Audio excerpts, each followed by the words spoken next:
It's not really surprising that, in general, students coming from lower income families don't perform as well in school. As shown by a 2009 study from the Program for International Student Assessment, this fact is true in the top 15 most educated nations. But the same is true on a larger scale.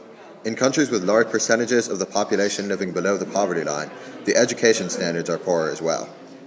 As you can see from these statistics, lower literacy rates tend to correspond to higher poverty rates. The reverse is true too. Generally, countries with higher GDPs per capita have better educated populations. Take a look at the math test performances in various countries compared to their GDP per capita. These numbers don't match up exactly.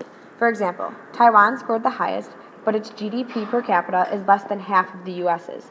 Nevertheless, you can see the upward sloping trend. Now we know there's a correlation between a nation's wealth and its level of education, but does higher GDP per capita cause a more educated population, or vice versa? The answer to this question is more important than one might think. On an international level, it changes how developing nations, namely in Africa, should be distributing their funds. If higher GDP will result in better education, then obviously they should invest more in industry and infrastructure first. But if a better education population will cause an increase in GDP, then they should instead focus on education. Unfortunately, the answer is not clear.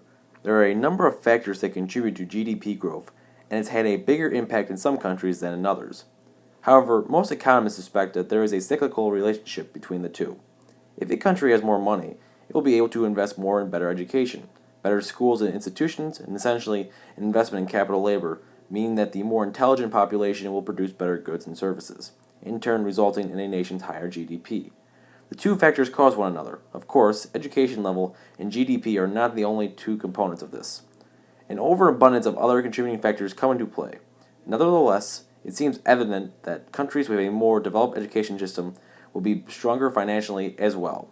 Regrettably, those countries and regions with poor schools will likely have less wealth, meaning they will not be able to afford a better education system to further educate the populace.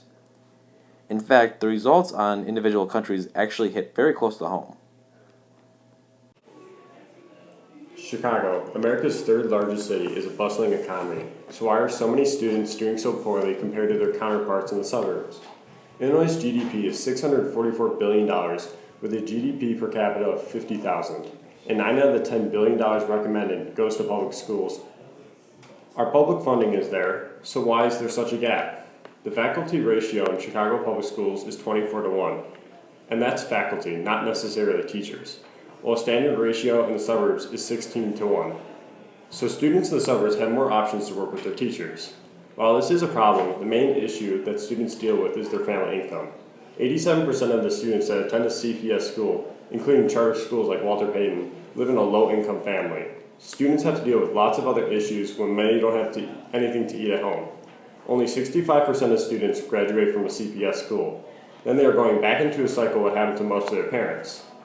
The average worker who doesn't graduate school gets $471 a week, compared to $652 to one that does.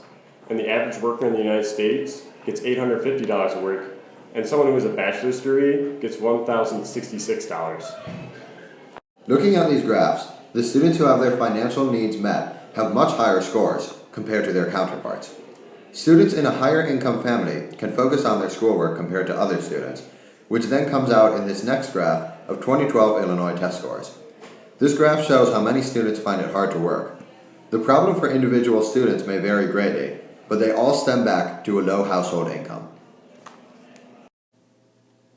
Another independent study shows that students are not just affected by the economy, but by how active their parents are in their school lives. Parents who have a higher income job can usually be there for their children. In many circumstances, parents who hold low income jobs do not have the ability to spend as much time with their children due to economic and employment obligations. In conclusion, we can state that our economy has a drastic effect on students' education in our local area, and poor education in turn prevents people from raising their standard of living.